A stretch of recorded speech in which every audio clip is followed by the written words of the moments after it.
And hello everybody, welcome back to PlayFrame. We're doing one more episode of Just Shapes and Beats. Yeah. Woo! I'm having a lot of fun doing those, by the way. I'm glad you're having a lot of fun. I'm having a lot of fun, like, just hanging out. Sweet. This is a good time. So we do have a few more Twitter questions, and I had a couple more that I wanted to ask before you went on your way and continued the paxing. Because I know this is technically day one, so there's much PAX ahead. I don't want to wear you out. Yeah, well, good, man. So one question that Luke asked was, let's see, he did ask if the shapes had names, which we did already talk about, but also asked, so colors, how did you decide on pink as the evil color? That will be a question for Emily, actually. Because really? at first, on my first prototype, the first prototype was called Red is Bad.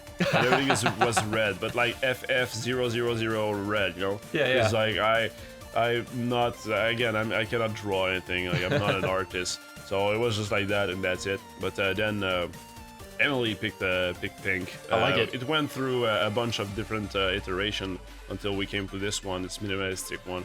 But yeah, I really like this one. Yeah, I do like the color design in this a lot. So, actually, that leads me into another good question. How many people were involved in the development of this? Oh, it goes up to like 7 people. So yeah, I wasn't alone. It was me. The core team is me, Mike, and Emily. So a PR guy, coder guy, and an artist. And then we had an integrator as well, another coder. We had we had another coder who worked on the backend part, where he made the online possible. Cool. And the certification for console and everything. So that was very helpful. And we had like other bunch of people that helped me here and there. Oh my God. You're doing a good job talking and dodging at the same time. Oh yeah. Yeah. So we had a couple of people like. A couple of my friends helped me out making the levels as well. So my brother and my sister actually helped me out make a couple of levels. Oh, cool. So my sister made cheat codes. My brother made a bunch of levels as well, and he kept working on it. Actually, it was very good. Oh, well done to both of them. Yeah, I mean they're not into games at all. I mean they play video games, but they're like I just gave them the level editor, and they made magic. So I'm very happy. That is impressive. Is like down the road, like maybe once you feel like you're ready to move on from Just Shapes and Beats, is that level editor something that you would be like interested in handing out, or is it? I want to make it happen so much. Really, really, I want to make it happen. I'm sure there's a lot of people who would be way into that. That's the number one question I get. I believe it. This one. So I really want to see like what internet can do with it. And the thing is, to include that into the main franchise will be very hard because the first thing is copyright.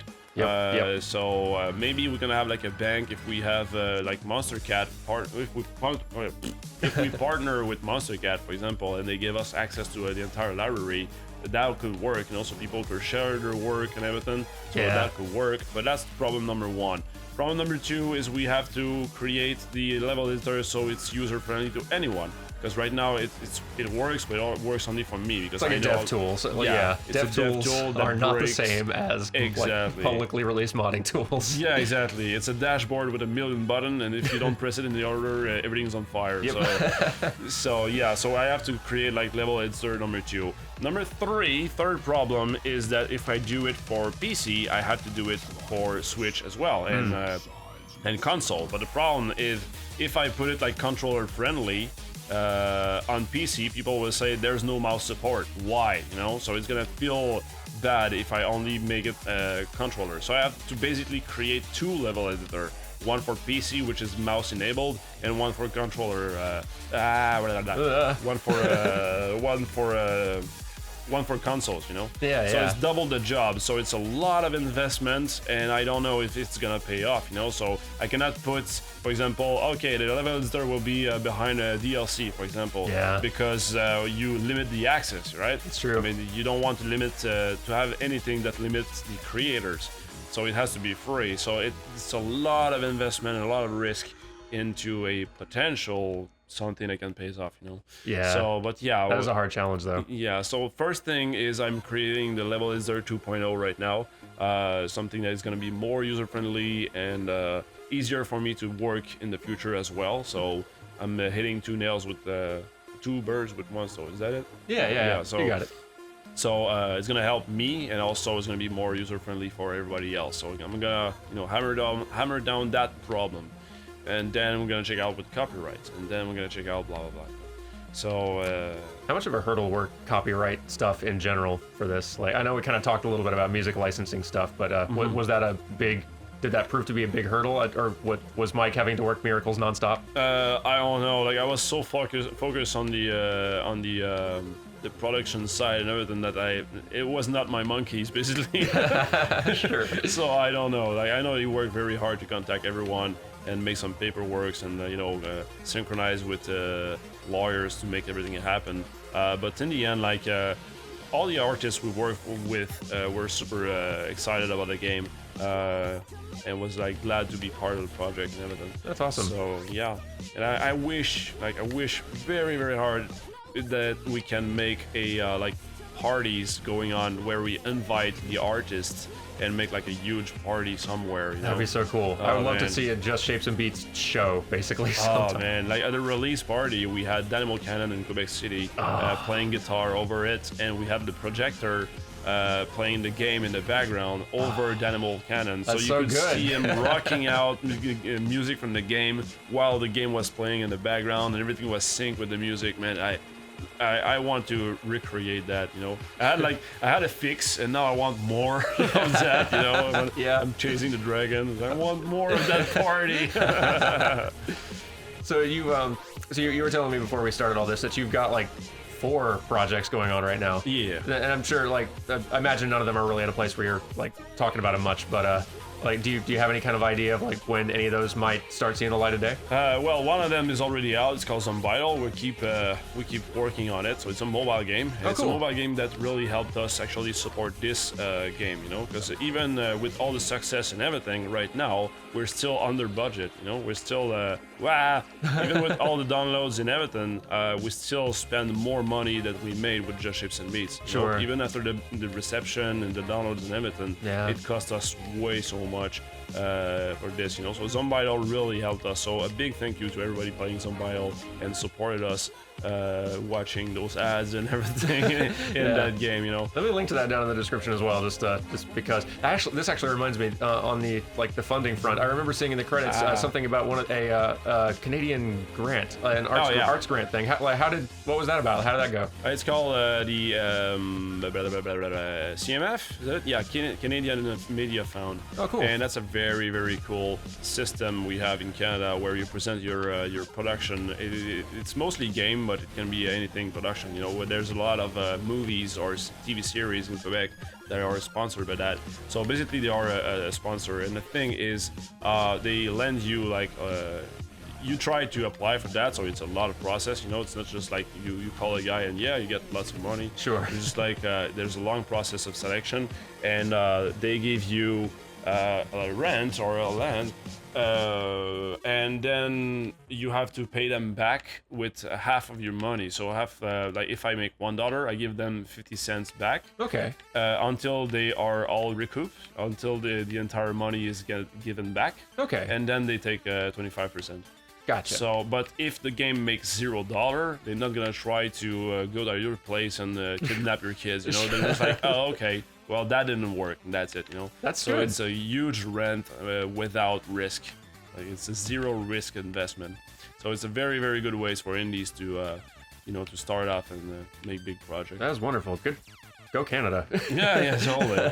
Yeah. That is fantastic. Oh, I have to talk about the cavern. I mentioned the cavern like 3 times. Let's talk about the cavern. All right, so I told you that the first what I always wanted to do with that game is to punch the player in the face, meaning to break his expectation, right? Yeah. So after what happened? Oh, it's still going on. The TV is my on. TV. Oh my god. Hang on. Oh, the game is still going, but the TV stopped. Okay, it's back. Okay. Just Elgato having a hiccup, I guess. We're still alive, though. We're still alive. Am I sitting on the TV? Oh, no. No. I think that occasionally there are weird hiccups that I think we're okay. Well. Oh yeah. Okay. We're okay. Okay. The TV doesn't want me to talk about the cavern. Cavern, though. Yeah. So after this very boss, actually, the first world is like the tutorial world, so it's all very video gamey, you know. It's Yeah. like every line is like 90 degrees, everything is squared, everything is edgy, you know. It looks like a video game, like an arcade game. Yeah. But after this one, I wanted the world to expand and see like, whoa, what's going on? So after this boss, you were supposed to unlock a first triangle of the tree, the entire tree, you know? Oh, okay. Only one. And then you could see 2 other triangles stuck in cages. Oh, cool. And you have to go and unlock those triangles to finally form the tree and like be happy and everything. But the thing is, I made the entire thing very slow and very mysterious, you know? Yeah. Because it was just unfolding. It wasn't a nice ease into, whoa, there's more, you know, there's a story going on. And it was very good for a single player experience. However, whenever I tried that in a party with 4 players, everybody was saying like it's a party game, that it really destroyed the ambience because like you didn't care, like you had that huge adrenaline rush with this boss, and then everything is super calm, but like I could see the player go like, what's going on? I don't care about that. I want to play more music, you know? So the pacing was way too slow and completely destroyed the ambience. So I had to remove like a huge cut of the game because it wasn't fitting right when you played at 4 player only, you know? Because for only one, a single player experience, it was great.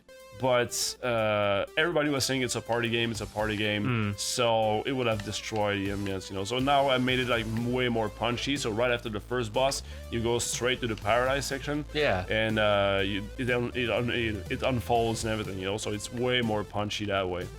It did work out very well. It saddened me, like there's lots and lots of assets and music.